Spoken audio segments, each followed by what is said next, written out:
Hey guys, tonight we're stepping into the sun-baked sands of ancient Mali, where you're a trader standing at the dusty gates of Timbuktu, staring into the endless shimmer of the Sahara Desert. Picture it, the air feels like a warm blanket, heavy with heat, and your sandals sink slightly into the soft golden dunes. In the distance, you hear the faint jingle of camel bells, a sound that's oddly calming, like a lullaby carried on the wind. You're about to join a caravan, one of those legendary trade missions hauling goods across one of the harshest landscapes on Earth.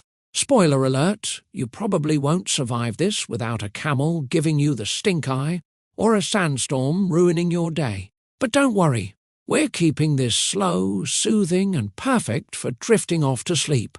So, before you get comfortable, take a moment to like the video and subscribe. But only if you genuinely enjoy what I do here. Drop a comment with your city and local time. I'm curious where you're chilling tonight. Now, dim the lights, maybe turn on a fan for that soft background hum, and let's ease into tonight's journey together. It's around 1300 CE, and you're in Timbuktu, the beating heart of the Mali Empire, a place where mud brick walls rise from the desert like they've been baked by the sun itself. The Mali Empire is at its zenith, a sprawling trade powerhouse that links West Africa to far-off lands like the Mediterranean and the Middle East. The Sahara stretches before you, vast and unforgiving, a sea of sand that could swallow you whole if you take a wrong step. Yet, somehow, Mali's traders have cracked the code to crossing it, moving salt, gold, cloth, and even books across routes that make modern highways look like a joke. You're standing at the city's edge, where the air smells of dust, dried dates, and the faint musk of camels. The Sahara's no small feat. Historians say it covers over 3 million square miles, bigger than Australia, and it's been a trade barrier for centuries. But Mali's caravans? They turned it into a highway of wealth. You glance around, noticing the bustle at Timbuktu's gates. Traders, wrapped in flowing robes to block the sun, haggle over sacks of goods, their voices a low hum that blends with the bleating of goats. A quirky tidbit catches your eye. They're not using coins or gold bars for trade here, but cowrie shells, tiny glossy seashells hauled from the Indian Ocean hundreds of miles away. Imagine walking into a cafe today and slapping down a handful of shells for your latte. Sounds ridiculous, but back then, these shells were as good as gold, accepted across markets from Timbuktu to Gao. Historians still argue whether Timbuktu's fame came more from its trade routes or its intellectual clout. Some say it was a scholarly hub first, with libraries stuffed with manuscripts on astronomy and math, while others insist the gold and salt trade was the real engine. Either way, you're here, and it's a lot to take in. Your caravan leader, a grizzled man with a squint that says he's seen too many sandstorms, hands you a woven scarf to shield your face. "Sand gets everywhere," he mutters, and you can't tell if he's joking or just stating the obvious. You wrap the scarf around your head, feeling a bit like a budget adventurer in a movie, except this is real, and the stakes are higher. The Sahara doesn't care about your dreams of riches. It's a place where one wrong turn could leave you as a vulture's snack. You chuckle to yourself, imagining explaining to your friends back home that you're about to cross a desert with a bunch of grumpy camels. Good luck getting them to believe you. The caravan is forming up now, a long line of camels loaded with goods, their humps swaying like ships on a sandy sea. You're assigned a camel, a beast with a stare that says it's already judging your life choices. You pat its flank, hoping to make friends, but it just snorts, a sound that's half complaint, half existential crisis. Fun fact, camels can go up to a week without water, storing it in their humps. Well, sort of. It's not water in there, but fatty tissue they burn for energy. Still, it's a neat trick, and you're glad your new pal can handle the desert better than you can. You notice the traders around you tying intricate knots to secure their loads, each knot a little work of art. There's a rhythm to it, a kind of meditative focus that makes you think they've done this 1,000 times. Before you set off, you take a moment to soak in Timbuktu's vibe. The city's walls are made of banco, a mix of mud and straw that somehow holds up against the desert's wrath. You run your hand over a wall, feeling its rough texture, warm from the sun. It's humbling to think this place was a global hub when Europe was still figuring out how to bathe regularly. A trader nearby is bartering over a stack of manuscripts because, books were big business here. You'll overhear him mention a text on herbal remedies, including a bizarre recipe for a headache cure involving crushed ostrich eggs. You smirk, wondering if that's the ancient version of popping an aspirin. As you adjust your scarf, the caravan leader barks at everyone to move. You're not sure if he's talking to you or the camels, but you fall in line anyway. The sun's climbing higher, painting the dunes in shades of gold and amber, and you can feel the heat creeping into your bones. It's not just the trade that's legendary here, it's the sheer grit of these traders who crossed the Sahara long before GPS or bottled water. You're about to learn their ways, step by sandy step. The caravan starts moving, and you trudge forward, the bells on your camel jingling softly, like a lullaby pulling you into the desert's embrace. You're still at Timbuktu's gates, and the scene around you is alive with the quiet chaos of a caravan preparing to depart. The air carries a mix of scents, dust, leather, and something sweet, maybe dried figs being unpacked nearby. You squint against the sunlight, noticing how it dances on the mud-brick buildings, casting shadows that look like they've been here forever. The Mali Empire, at its height in the 14th century, controlled trade routes that stretched from the Atlantic coast to the edges of the Middle East, a fact that makes you feel small standing here. This wasn't just a city, it was a crossroads of the world, where ideas, goods, and cultures collided in a way that'd make your head spin if you weren't so busy trying not to trip over a stray goat. You spot a group of traders nearby, their robes dyed in shades of indigo and ochre, arguing over the weight of a salt slab. Salt, you learn, was a big deal, sometimes worth more than the gold you'd expect to be the star of the show. Back then, salt preserved food in a world without fridges, and in the Sahara, where sweat leaches minerals from your body, it was practically a survival potion. You try to imagine explaining to your friends that salt was once pricier than your phone. They'd probably laugh, but here, it's no joke. You overhear a trader grumble about a rival who tried to pass off low-grade salt as the good stuff. Shady business moves, even in 1300 CE. Classic, the caravan leader, whose name you catch as Amadou, gives you a once-over, probably wondering if you'll last a day out there. His face is weathered, like the dunes themselves, and he's got a habit of spitting into the sand every few minutes, which you're pretty sure is his way of saying, "I've seen it all." He hands you a water skin, heavy and sloshing, and you're grateful for it, even if it smells faintly of goat. Water's another thing you're learning to respect here. The Sahara can hit temperatures over 120 degrees Fahrenheit, and dehydration is a real mood killer. Historians still debate whether Mali's traders relied more on wells or their uncanny knack for finding hidden water sources, like underground springs only the Tuareg nomads seem to know about.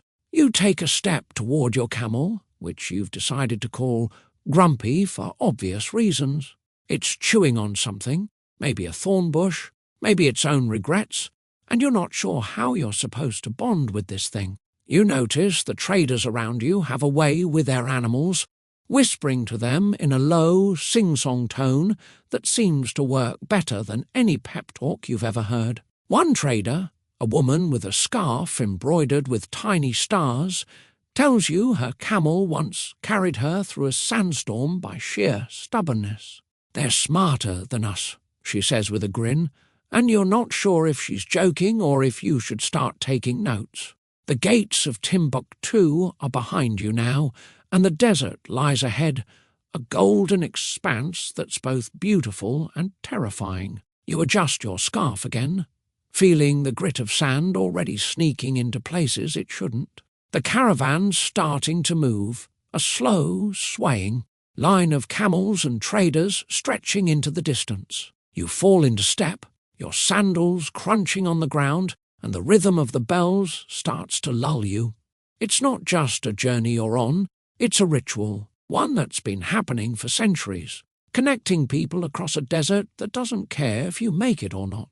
You're part of something bigger now, and as the city fades behind you, you can't help but feel a little sleepy already.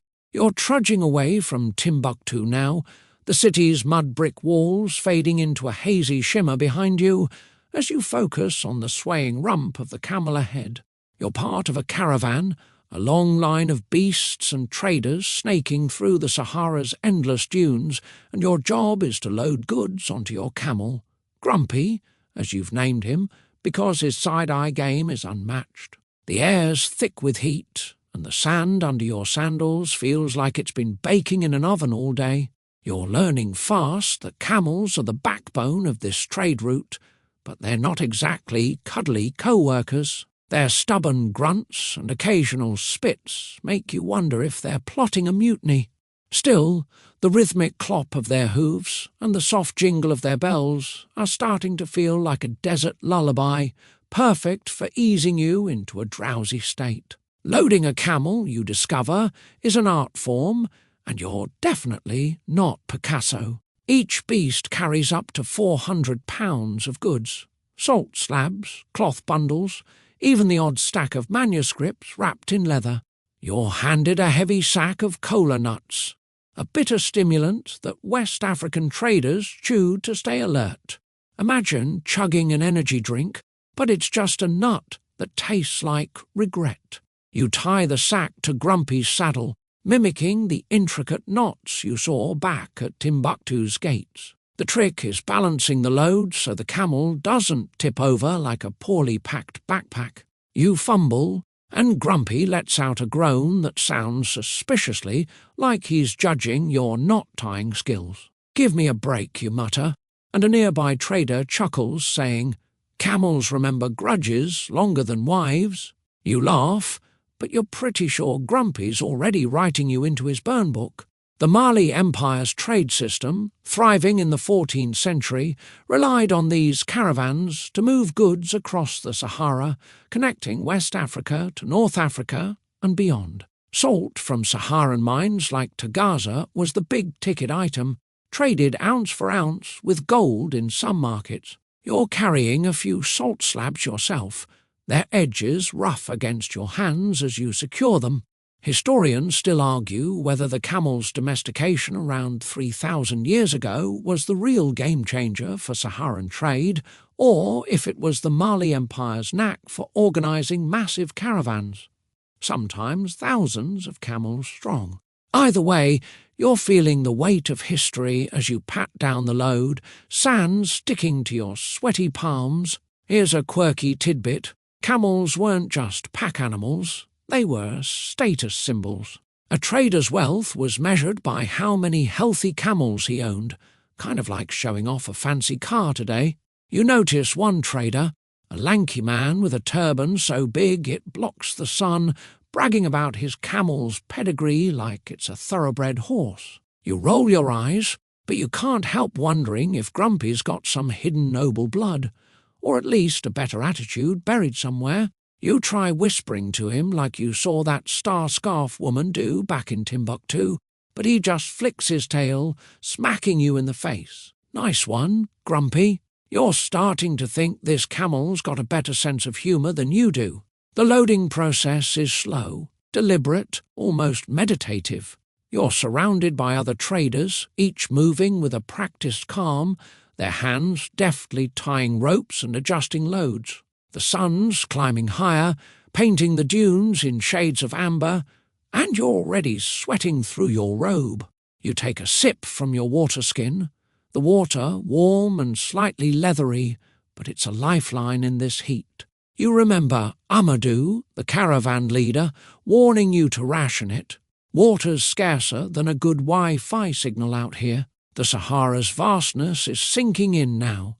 It's not just a desert, it's a beast that tests every ounce of your grit. You glance at Grumpy, who's chewing on nothing, looking unbothered. Maybe you should take notes from him. As you finish securing the last bundle, you notice the caravan's starting to move, a slow ripple of motion down the line. You grab Grumpy's reins, giving him a gentle tug, and he lumbers forward, his hooves sinking into the sand. The bells on his saddle jingle softly, blending with the murmurs of traders and the occasional snort from other camels. It's a soundscape that's oddly soothing, like white noise for the soul. You're starting to understand why these traders could spend months on these routes. The rhythm of it all pulls you in, makes you forget the modern world's buzz. You imagine telling your friends back home about this, how you're hauling salt across the Sahara like it's no big deal. They'd probably think you're nuts. But right now, with the desert stretching out and Grumpy's bells chiming, it feels like the only place you're meant to be. You're deep in the Sahara now, the caravan swaying like a slow-moving river of camels and cargo, and you're learning to navigate by the stars, a skill that makes you feel like an ancient astronomer with sand in your sandals. The sun's gone down, and the desert night is crisp, the kind of cold that sneaks up after a day of scorching heat. Above you, the sky is a blanket of stars, brighter than any city's skyline you've ever seen, and you're supposed to use them to keep the caravan on track. The dunes around you are endless, their shapes shifting in the moonlight, hiding traps like sudden drops or patches of soft sand that could swallow a camel whole. You're gripping Grumpy's reins, his bells jingling faintly, and the rhythm of his steps is lulling you into a drowsy haze, perfect for tonight's sleepy vibe. The Mali Empire's traders, back in the 14th century, were masters of celestial navigation, using stars like the North Star and constellations to cross the Sahara's featureless expanse. You're following a guide, a wiry Tuareg man named Ibrahim, whose blue robe blends with the night. He points to a cluster of stars, calling it the Camel's Eye, and tells you to keep it on your left. You nod, pretending you get it, but honestly, it's like trying to read a cosmic map with no legend. Historians still argue whether these traders relied more on stars or oral traditions passed down by nomads like Ibrahim, who seem to know the desert like it's their backyard. You're starting to think it's a bit of both, plus a whole lot of nerve. Here's a quirky detail. Some traders tied small bells to their camels' tails, believing the sound warded off evil spirits in the desert. You notice Grumpy's tail is bell-free, and you're half tempted to ask Ibrahim if your camel's cursed. Spirits don't bother grumpy camels, he says with a smirk, and you can't tell if he's messing with you or if that's legit desert wisdom. You chuckle, imagining Grumpy scaring off ghosts with his attitude alone. You pat his flank, and he snorts, probably annoyed you're interrupting his nighttime strut. Navigating isn't just about stars, there's danger lurking in the dunes. Ibrahim mutters about sand rivers, patches of loose sand that can trap a camel's legs like quicksand. You glance down, suddenly paranoid about where you're stepping, but the moonlight makes every shadow look like a trap. You're told to watch for landmarks too, like a lone acacia tree or a pile of rocks left by earlier caravans. These markers are lifesavers, but they're easy to miss in the dark. You spot a twisted tree in the distance, its branches like gnarled fingers, and you wonder if it's the one Ibrahim mentioned or just the desert playing tricks on your tired eyes. The caravan moves slowly, deliberately, and you're starting to feel the rhythm of it all, the creak of saddles, the soft crunch of sand, the occasional grunt from a camel who's clearly over it. You take a sip from your water skin, the water now cold and tasting faintly of leather, and you're grateful for it. Ibrahim tells you a story about a trader who got lost and wandered for days, only to be saved by following a vulture to an oasis. Vultures know water, he says, and you're not sure if that's genius or the kind of advice that gets you eaten. You laugh quietly, picturing yourself trailing a bird like it's your GPS. The stars are your guide, but they're also a reminder of how small you are out here. The Sahara's vastness presses in, and you feel a mix of awe and exhaustion. You're keeping pace with the caravan, your eyes flicking between the Camel's Eye constellation and Grumpy's swaying head. The bells on his saddle chime softly, a sound that's starting to feel like home. You're not just crossing a desert, you're following paths carved by centuries of traders, each one trusting the stars to lead them through. It's humbling, and as the night deepens, you can't help but feel your eyelids growing heavy, the desert's quiet pulling you towards sleep. You're plodding along with the caravan, the Sahara stretching endlessly around you, and you're holding a slab of salt, rough and heavy in your hands, learning why this stuff was worth more than gold in the Mali Empire. The sun's back up, painting the dunes in harsh gold, and the air's so dry it feels like you're breathing sandpaper. Your camel, Grumpy, sways beneath his load, his bells jingling in that sleepy rhythm that's starting to feel like your personal lullaby. The salt you're carrying isn't just any seasoning, it's the lifeblood of this trade route, and you're about to find out why it was treated like treasure in the 14th century. Salt was the Mali Empire's economic backbone, mined from places like Tagaza, a grim desert outpost where workers chipped it from the earth under brutal conditions. Back then, salt wasn't just for flavour. It preserved food in a world without iceboxes and replaced minerals lost to sweat in the Sahara's heat. You're holding a slab the size of a dinner plate, its surface gritty and flecked with dirt, and you're told it could trade for its weight in gold in some markets. That's right.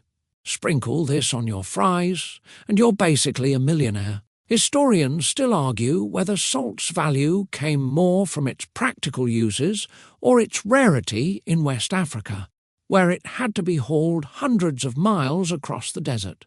You're betting on the we-need-to-eat side, but it's wild to think a pinch of this stuff could buy you a horse. Here's a quirky tidbit.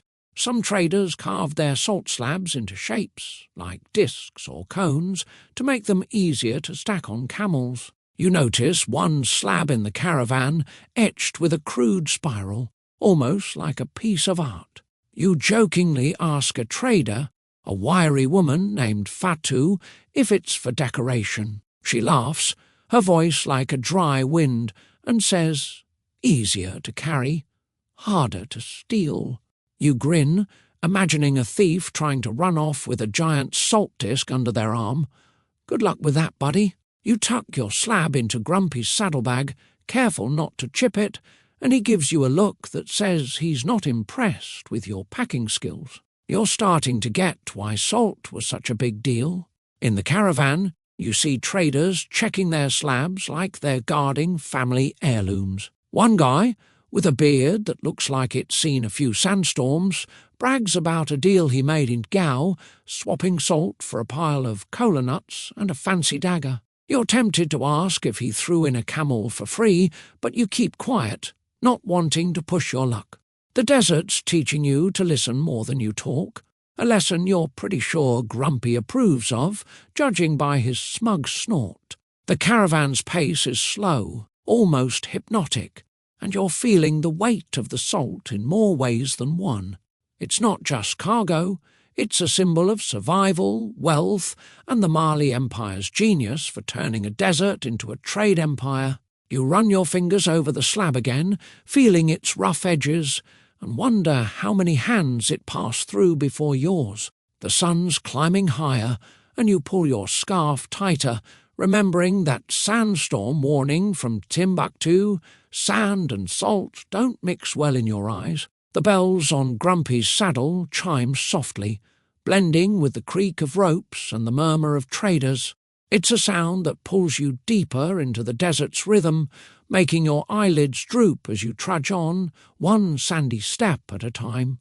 You're swaying with the caravan's rhythm now, the Sahara's dunes rolling past like a slow-motion wave, and you're caught in the steady, almost meditative pace of the march. Grumpy, your camel, plods along, his bells jingling softly, their sound blending with the creak of saddles and the muffled chatter of traders. The sun hangs high, turning the sand into a golden haze, and you're sweating through your robe, but there's something calming about the caravan's relentless forward motion. It's like the desert itself is rocking you to sleep, step by sandy step. You're learning how this daily grind, hours of walking, resting, and walking again, shapes the life of a Mali empire trader in the 14th century, and it's both exhausting and weirdly soothing. The caravan's routine is strict, a survival tactic honed over centuries. You start at dawn, moving before the heat peaks, covering maybe 20 miles a day, depending on the terrain. By noon you stop to rest under makeshift tents, sipping water and chewing cola nuts to stay alert.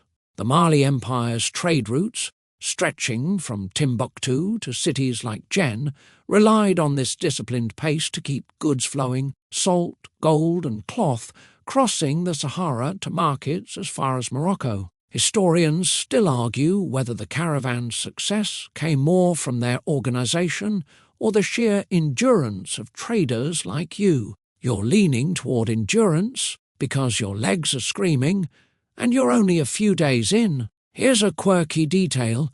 Traders often sang to keep the caravan's rhythm, low chants that matched the camel's steps. You hear Fatou, the trader from earlier, humming a tune about a river spirit who guards the Niger. It's catchy, and you try joining in, but your voice cracks, and Grumpy snorts like he's critiquing your performance. Tough crowd, you mutter, and Fatou laughs, saying, "Camels prefer silence, but spirits like singers." You chuckle, imagining a river spirit giving you a thumbs up for effort. The singing, though, isn't just for fun. It keeps everyone in sync, like a desert metronome, and it's lulling you into a drowsy state. The day's march feels endless, but there's a pattern to it. You walk for hours, the sand shifting under your sandals, then pause to adjust Grumpy's load. Those salt slabs you packed earlier are still holding, thankfully. You notice traders checking their camels, tightening ropes, and sharing water with a quiet camaraderie. One trader, a lanky guy with a scar across his cheek, offers you a dried date. It's sweet, sticky, and probably the best thing you've tasted since Timbuktu. You thank him, and he shrugs, saying, "Desert makes brothers of us all." It's cheesy, but out here it feels true. The caravan's rhythm isn't just physical, it's mental. You're starting to notice how traders stay calm, even when a distant dune looks suspiciously like the last one. Ibrahim, the Tuareg guide, told you yesterday about navigating by stars. But during the day, it's memory and instinct. You spot a rock formation, jagged like a broken tooth, and wonder if it's one of those landmarks he mentioned. You're too embarrassed to ask, mostly because Grumpy's already giving you that you're hopeless look. The desert's vastness is humbling, but the caravan's steady pace makes it feel conquerable, one step at a time. As the sun dips, casting long shadows, you feel your eyelids growing heavy, the bells and chants pulling you toward sleep. You're sprawled under a makeshift tent at a desert oasis, the caravan halted for a midday rest, and the shade feels like a hug from the universe after hours of trudging through the Sahara's heat. Palm trees sway gently, their fronds rustling in a rare breeze, and a small spring gurgles nearby, its water catching the sunlight like a mirror. Grumpy's tethered to a tree, chewing on some thorny scrub with a look that says he's finally found his happy place. You're sipping from your water skin, the liquid cool for once, and listening to the low hum of traders swapping stories, whispers of local legends and gossip that make this oasis feel like a secret club. The scene's so calm, with the faint trickle of water and Grumpy's bells jingling softly, it's practically begging you to doze off. Oases like this were lifelines for Mali Empire traders in the 14th century, scattered across the Sahara like stepping stones. They weren't just water stops, they were meeting points where traders from different routes exchanged goods, news, and sometimes marriage proposals. This one, ringed by date palms and low shrubs, feels like a pocket of life in the desert's vast emptiness. Historians still argue whether oases were more crucial for their water or their role as trade hubs. Some say the social connections forged here were what kept the Mali Empire's economy humming. You're just happy to be out of the sun, your robe damp with sweat but your mood lifted by the greenery. Here's a quirky tidbit. Some oases were said to be guarded by spirits, and traders left small offerings, like a handful of dates or a woven charm, to avoid bad luck. You notice a trader, an old man with a limp, tossing a pebble into the spring while muttering something. You ask Fatou, who's lounging nearby, if he's serious. She grins, her teeth stained from cola nuts, and says, "Spirits or not, better safe than sorry." You laugh, picturing yourself tossing a candy wrapper into a fountain for luck back home. You're tempted to try it, but Grumpy's staring like he'll judge you harder than usual, so you stick to sipping your water. The oasis is alive with quiet activity. Traders unpack small bundles to barter, cloth for dates, salt for a clay pot. You overhear a story about a trader who once found a lost gold ring in an oasis spring, claiming it was a gift from a water spirit. You're skeptical, but the way the storyteller's eyes gleam makes you wonder. You dip your hands in the spring, feeling the cool water slide over your fingers, and for a moment you imagine finding something shiny yourself. No luck, just a smooth pebble that you pocket anyway, because why not? The desert's teaching you to appreciate the little things. As you lean back against a palm trunk, the caravan's rhythm feels distant, replaced by the oasis's soft sounds, water, wind, and murmured tales. You glance at Grumpy, who's now napping, his head drooping like he's dreaming of greener pastures. The trader's stories weave around you, blending with the rustle of leaves, and you feel your eyelids growing heavy. This oasis, with its whispers and water, is a perfect pause in the Sahara's grind, pulling you deeper into a sleepy haze as the desert hums its ancient lullaby. You're back on the move with the caravan, the oasis of fading memory, as the Sahara's dunes stretch out again, but now you're learning the unwritten rules that keep Mali's traders bound like a desert family. The sun's relentless, baking the sand under your sandals, and Grumpy's bells jingle with each swaying step, their rhythm a sleepy anchor in the heat. You're walking beside Fatou, her scarf fluttering as she explains the trader's code, a set of customs that's less about laws and more about survival. It's like an unspoken handshake, and you're trying to wrap your head around it while keeping Grumpy from veering toward a thorny bush he's eyeing like it's a snack. The desert's fastness presses in, but the code's quiet logic is soothing, lulling you into a drowsy state as you trudge along. In the 14th century Mali Empire, trust was everything on these trade routes, where no one had time for written contracts. The code meant honouring deals, sharing water, and never abandoning a struggling trader. Rules born from necessity in a place where betrayal could mean death. You're told to always offer a sip from your water skin if someone's running low, a custom that kept caravans alive when wells ran dry. Historians still argue whether this code was unique to Mali or borrowed from older Saharan nomad traditions, like those of the Tuareg. You're just trying not to spill your water as Grumpy snorts, unimpressed by your multitasking. Here's a quirky detail. Traders sealed deals with a ritual clap, 2 quick slaps, then a pause, like a secret handshake.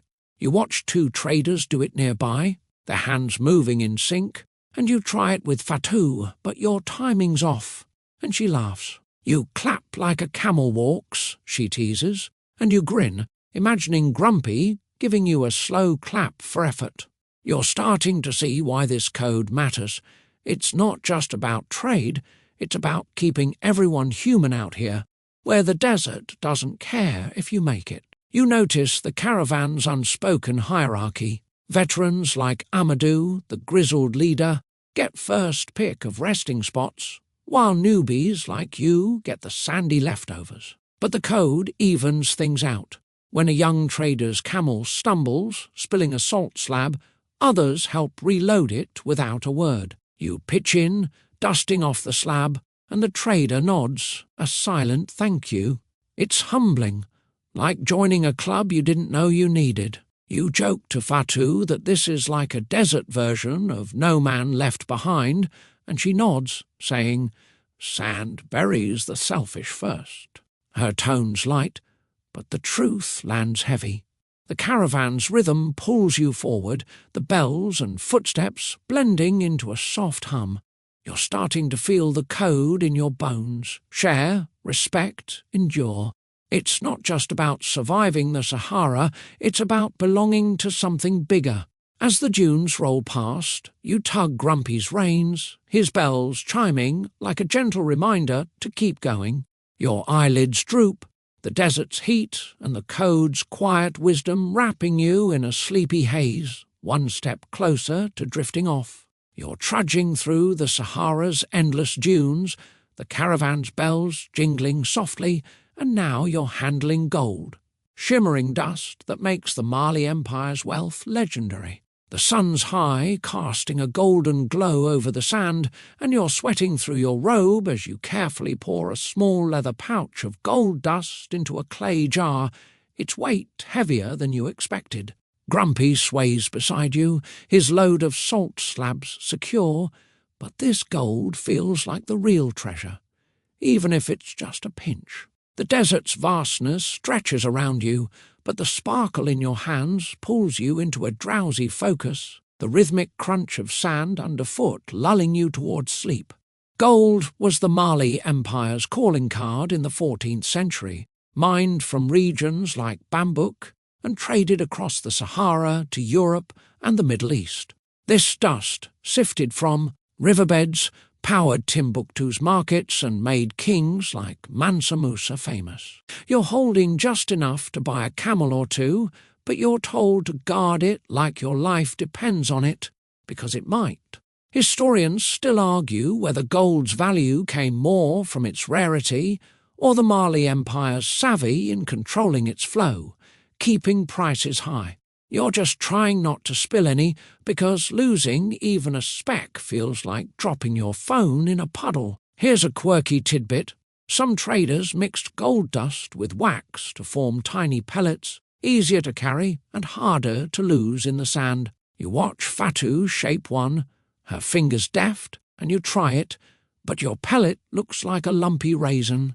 Gold doesn't care for clumsy hands, she teases, and you laugh, imagining Grumpy rolling his eyes at your crafting skills. You tuck the jar into Grumpy's saddlebag, double-checking the knot, and he snorts, probably sensing the pressure. "Don't blame me if we get rich," you mutter, earning a chuckle from a nearby trader.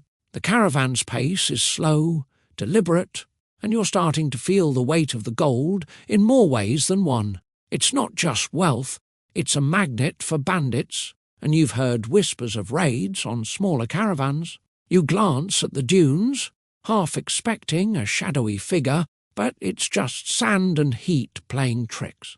The traders around you move with quiet confidence, their robes dusted with sand, and you notice they never flash their gold openly. That trader's code you learned earlier, about trust and discretion, makes sense now. You joke to Fatou that carrying gold feels like babysitting a toddler with a target on its back. She nods, saying, "Gold sings, but it also screams." Wise words, and a little spooky. As you walk, the bells on Grumpy's saddle chime softly, blending with the creak of ropes and the murmur of voices. The gold's safe for now, tucked away, but its presence lingers, a reminder of why you're out here risking sunburn and camel tantrums. The desert's rhythm pulls you forward, each step a sleepy beat, and you feel your eyelids drooping, the Sahara's vastness and the gold's quiet promise wrapping you in a gentle haze. You're swaying with the caravan's slow march, the Sahara's dunes glowing under a fading sun, and now you're meeting Tuareg nomads, their blue robes like patches of sky against the sand. Grumpy's bells jingle softly, his hooves sinking into the dunes, as you pause near a cluster of low tents where these desert guides share stories that feel as old as the Sahara itself. The air's cooling, a relief after the day's heat, and you're sipping warm water from your waterskin, its leathery taste oddly comforting. The Tuareg's tales, told in low, rhythmic voices, weave around you like a lullaby, pulling you into a drowsy haze perfect for drifting off. The Tuareg were vital to the Mali Empire's trade in the 14th century, guiding caravans through the Sahara with knowledge passed down for generations. They knew hidden water sources and safe routes, making them the unsung heroes of these trade paths. You're sitting cross-legged with Ibrahim, the Tuareg guide from earlier, as he recounts a story about a lost trader saved by following a desert fox to an oasis. Historians still argue whether the Tuaregs' role as guides was more about their navigation skills or their cultural ties to traders, which fostered trust across tribes. You're just trying to keep up, your mind half lost in the story's rhythm. Here's a quirky detail. Tuareg storytellers sometimes used small stones to mark plot points, arranging them in patterns on the sand. Ibrahim's doing it now, placing pebbles in a spiral as he describes a mythical caravan that vanished into a sandstorm. You try mimicking him, but your spiral looks like a toddler's doodle, and he laughs, saying, "Stories need patience, like camels." You chuckle, picturing Grumpy nodding in agreement, probably smug about his own patience. You toss a pebble back, earning a playful glare from Grumpy, who's tethered nearby, chewing something dubious. The tales aren't just entertainment, they're lessons. Ibrahim's story shifts to a trader who ignored a Tuareg warning and lost his cargo to a dune collapse. You glance at the surrounding dunes, their shapes shifting in the twilight, and feel a shiver, wondering if you'd spot a warning sign in time. The Tuareg's knowledge feels like magic, but it's really just centuries of surviving this unforgiving desert. You notice Fatou listening nearby, her scarf loose, nodding along like she's heard these tales before. You joke that you'll need a Tuareg guide for your next grocery run, and she smirks, saying, "Only if your store's in a sandstorm." The caravans paused for the evening, and the nomads' tents are a hub of quiet activity, traders bartering, sharing dates, and laughing over stories. The bells on Grumpy's saddle hum faintly, blending with the soft crackle of a small fire. You lean back, the sand cool beneath you, and let the Tuareg's tales wash over you, their cadence soothing your tired mind. The desert feels alive with their words, and as the stars emerge, you feel your eyelids drooping, the stories and the Sahara's rhythm pulling you towards sleep. You're standing in the heart of Timbuktu's bustling markets, the caravan having looped back to the city after days in the desert, and the air's thick with the scents of spices, leather, and dust kicked up by traders' sandals. Grumpy's tethered nearby, his bells silent for once as he munches on a pile of straw with a look that says he's earned this break. You're weaving through stalls packed with salt slabs, gold dust, and stacks of manuscripts, each one a testament to the Mali Empire's 14th century trade prowess. The markets hum, haggling voices, clinking cowrie shells, and the occasional bleat of a goat is a soothing chaos, lulling you into a sleepy haze as you soak in the scene. Timbuktu was a global trade hub, drawing merchants from as far as the Mediterranean and the Middle East, Its market's a melting pot of goods and ideas. You're eyeing a stall piled with dyed cloth, its colours vibrant even in the dusty air, and you realise this city wasn't just about gold and salt, it was a cultural crossroads. Historians still argue whether Timbuktu's markets thrived more because of its strategic location or its reputation as a scholarly haven where books were traded like treasures. You're just trying not to trip over a stray basket as you navigate the crowd. Here's a quirky tidbit. Some traders used ostrich feathers as a status symbol, tucking them into their turbans to flaunt wealth. You spot a merchant with a feather so long it's practically a safety hazard, and you grin, imagining trying to pull that off back home. You'd look like a peacock, you mutter to yourself, and Fatu, nearby, overhears and laughs. Feathers mean coin, she says, adjusting her own scarf. You glance at Grumpy, wondering if he'd rock a feather, but his glare says he's not here for fashion. You pause at a stall where a trader's weighing gold dust with tiny brass scales, each movement precise. You remember that gold from the desert, how heavy it felt in your hands, and now you see it changing hands for cloth, spices, even a carved wooden mask. The cowrie shells you noticed back at the gates are everywhere, clinking like loose change as deals are sealed. You try haggling for a small clay pot, mimicking the clap ritual you learned, but your rhythm's off, and the trader smirks, tossing in a free date as pity. "Practice," he says, and you chuckle, pocketing the fruit.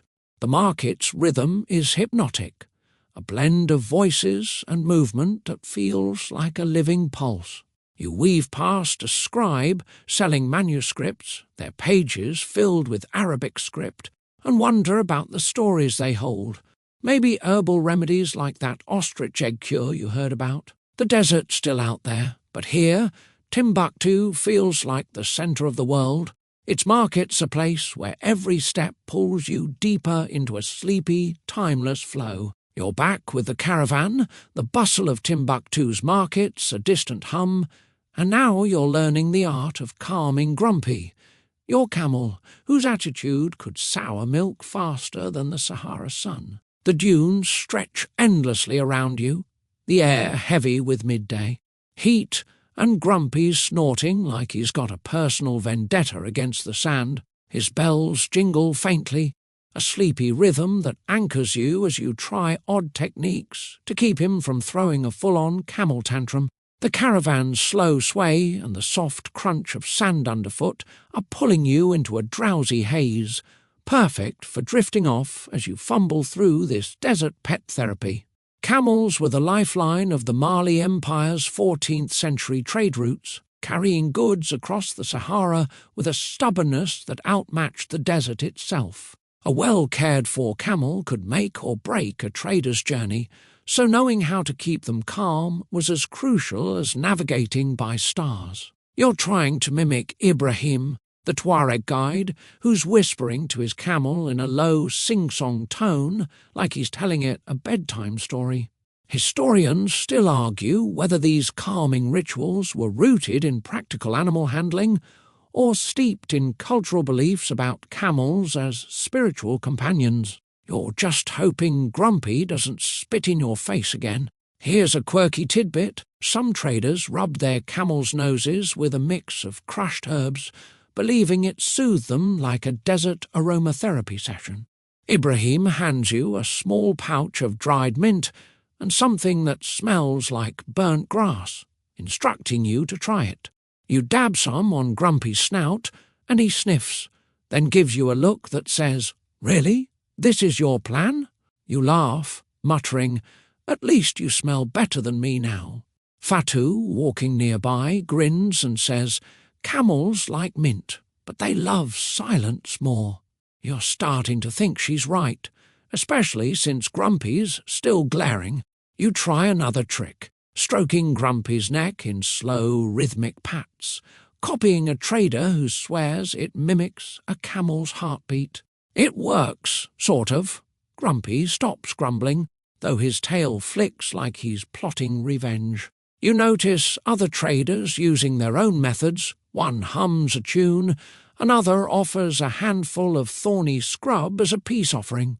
It's like every camel has its own secret handshake, and you're still figuring out Grumpy's. You joke to Ibrahim that you need a camel whisperer's handbook, and he chuckles, saying, "The desert writes it for you." Deep, but not super helpful when Grumpy's eyeing a dune like it's his next target. The caravan's pace is steady, the bells and footsteps blending into a soothing drone. You're getting the hang of this, sort of, and Grumpy's calming down, his head bobbing like he's finally accepted you. The desert's heat presses in, but the rhythm of caring for him, mint, pats, and a lot of patience, feels like a ritual, tying you to centuries of traders who did the same. Your eyelids droop as you walk, the Sahara's vastness and Grumpy's grudging truce pulling you into a sleepy calm. You're trudging through the Sahara's endless dunes, the caravan's bells jingling softly, and now you're hearing whispers of bandits, shadowy figures said to stalk these trade routes, ready to swipe your gold or salt. The sun's dipping low, casting long shadows that make every dune look like a hiding spot, and Grumpy's hooves sink into the sand with each step, his bells a sleepy rhythm that keeps you grounded. You're gripping his reins a bit tighter, your eyes scanning the horizon, but the desert's quiet save for the creak of saddles and the murmur of traders. The tension's there, but the caravan's slow sway is lulling you into a drowsy haze, perfect for drifting off as you navigate this mix of fear and calm. Bandits were a real threat to the Mali Empire's 14th century caravans, targeting the wealth of gold, salt and cloth moving through the Sahara. The Empire's traders often travelled in large groups, sometimes hundreds strong, to deter attacks, relying on strength in numbers and the traders' code to stay united. You're part of a decent-sized caravan, maybe 50 camels, but the stories of raids make your stomach twist. Historians still argue whether bandits were mostly rogue nomads or organised groups tied to rival trade cities like Hao. You're just hoping you don't find out firsthand, especially since Grumpy's not exactly built for a quick getaway. Here's a quirky tidbit. Some traders carried small charms, bits of bone or carved wood, believing they'd ward off bandits like a desert lucky rabbit's foot. Fatu, walking nearby, shows you hers, a tiny wooden camel dangling from her belt. You joke that it looks like Grumpy's less grumpy cousin, and she laughs, saying, "It's kept me safe so far." You're tempted to ask for one, but Grumpy snorts, as if daring any bandit to try him. You pat his neck, muttering, "You're my charm, buddy," and he flicks his tail, probably unimpressed with the role. The caravan's pace feels more cautious now, with Amadou, the grizzled leader, signalling to tighten the formation. You notice traders checking their loads, making sure gold and salt are hidden under cloth or straw. Ibrahim, the Tuareg guide, points out a distant ridge, saying it's a favourite bandit ambush spot. Your heart skips, but he adds, "They don't bother big groups like us." You're not sure if he's reassuring you or himself, but you nod, trying to look braver than you feel. You imagine telling your friends back home about dodging bandits, and the thought makes you chuckle. Yeah, right, like they'd believe you outran anyone in this heat. The desert's vastness is both your shield and your enemy, too open to hide easily, but too big for bandits to patrol. The bells on Grumpy's saddle chime softly, blending with the crunch of sand and the traders' low voices. You're starting to relax, the fear fading into the caravan's rhythm, each step pulling you deeper into a sleepy calm. The dunes glow in the twilight, and as you scan for shadows that aren't there, your eyelids droop, the Sahara's quiet hum wrapping you in a gentle, drowsy embrace. You're swaying along with the caravan, the Sahara's dunes stretching under a starlit sky, and now you're hearing tales of Mansa Musa, the Mali Empire's wealthiest ruler, whose name echoes like a legend among the traders.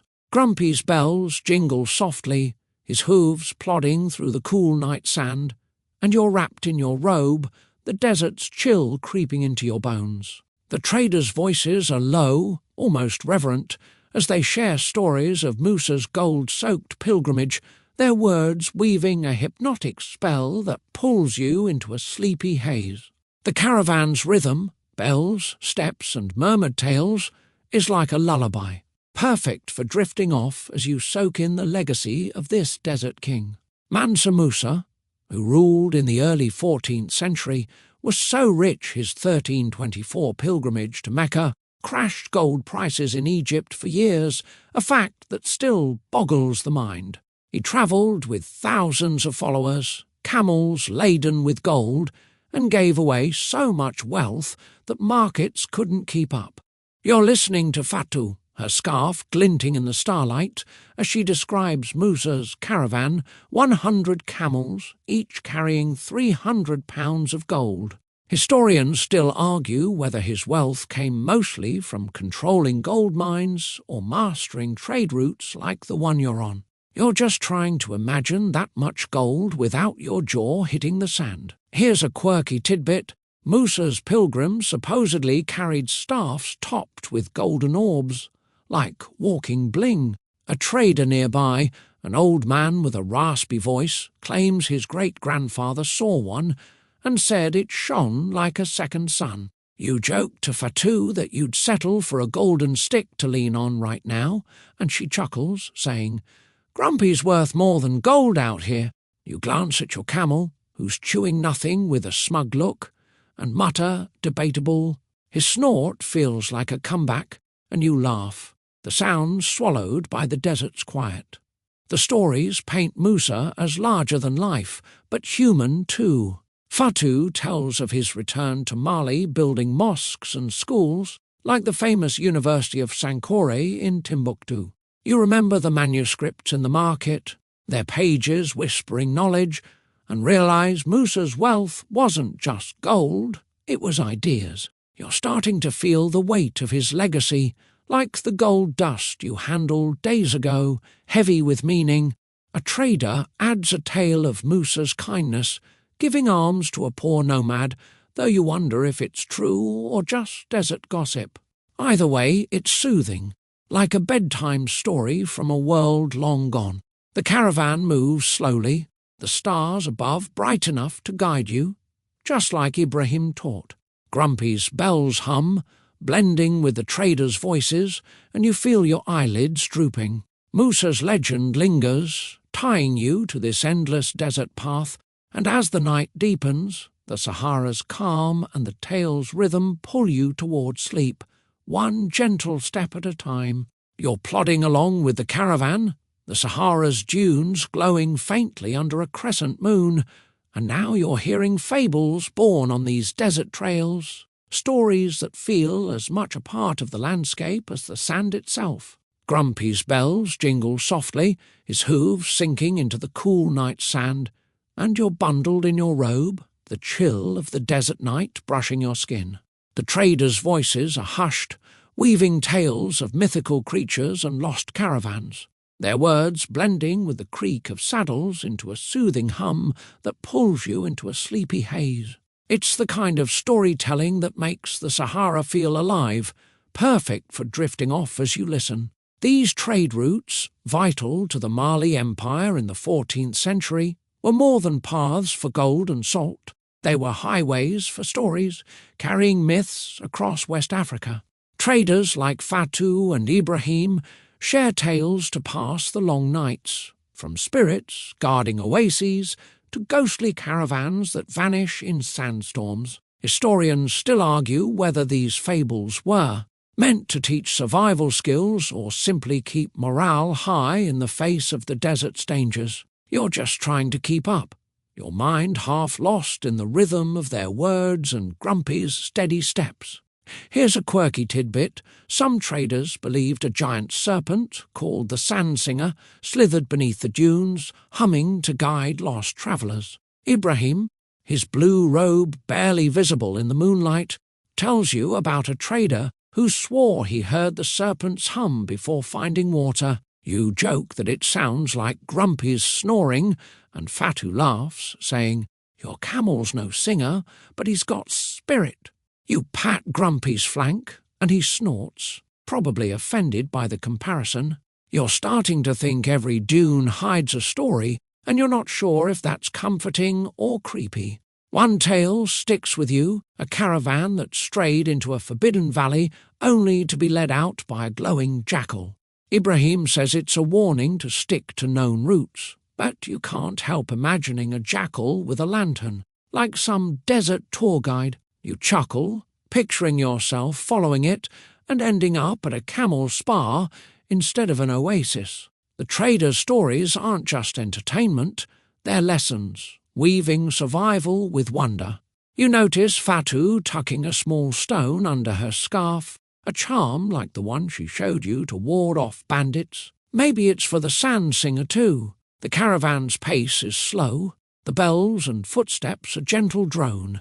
The stars overhead feel like they're listening, and the fables wrap around you, their cadence softening your thoughts. You're tied to this desert now, its myths as real as the sand under your feet. As Grumpy's bells chime, you feel your eyelids drooping, the Sahara's stories and rhythm pulling you deeper into a drowsy calm, one step closer to sleep. You're nearing the end of your caravan journey, the Sahara's dunes softening under the first light of dawn, and you're reaching a quiet trading post where the sand feels like it's ready to let you rest. Grumpy's bells jingle faintly, his hooves plodding slower now, as if he senses the finish line. The air's cool, carrying a faint scent of dust and distant greenery, and the caravan's rhythm, those familiar creaks and murmurs, feels like a gentle nudge towards sleep. You're exhausted, your robe heavy with sand, but there's a calm settling over you, the desert's vastness fading into a soothing stillness as you prepare to drift off. This trading post, a cluster of mud brick huts and palm-shaded stalls, marks the edge of the Mali Empire's 14th century trade network, a place where caravans like yours unload goods and stories. You're helping unpack Grumpy's load, salt slabs, gold dust, and those cola nuts you tied on way back when, feeling the weight of the journey in your aching arms. Historians still argue whether these outposts were more about commerce or community, knitting together far-flung traders with shared meals and tales. You're just grateful for the chance to sit, your sandals finally free of sand, as the caravan winds down. Here's a quirky tidbit. Traders often mark their arrival by stacking a small pile of stones, a thank you to the desert for safe passage. You watch Fatu add a pebble to a weathered pile, and you join in, placing your own smooth stone from that oasis days ago. "For luck," you say, half joking, and she smiles, her eyes crinkling. Grumpy snorts, probably unimpressed with your rock-stacking skills, and you chuckle, imagining him leaving a hoofprint as his own signature. "You're welcome, buddy," you mutter, earning a lazy tail flick. The post is alive with quiet activity, traders bartering, camels resting, and the soft clink of cowrie shells changing hands. You think back to Timbuktu's markets, the gold dust, the Tuareg tales, and Mansa Musa's legend, all woven into this journey. The desert's taught you its rhythm, from starry nights to scorching days, and now, as you lean against a hut's cool wall, you feel it all fading. The bells, the stories, the sand, they're part of you now, but softer, like a dream slipping away. Wind down. And now let's slow it down. Let the desert's hum carry you gently. The trading post fades, its huts blending into the golden dunes, their edges softening like a watercolour painting. You're sitting on the sand, warm and forgiving now, as Grumpy's bells grow distant. They jingle a faint whisper, like wind through palm fronds. The stars above are dimming, giving way to a dawn that's all soft pinks and golds, wrapping you in a quiet warmth. You can still hear Fatu's laugh, Ibrahim's stories, the creak of the caravan, but they're slipping, melting into the desert's endless calm. Your shoulders loosen, your breath slows, and the Sahara feels like a cradle, rocking you gently. The gold, the salt, the myths, they're all just echoes now, fading as your eyelids grow heavy. Let the sand hold you. Let the journey dissolve and sink into the stillness. The desert's done its work, guiding you to this moment of peace. Sleep's waiting, soft and deep, like the dunes themselves. Drift now, let go and rest. End of script. Sweet dreams.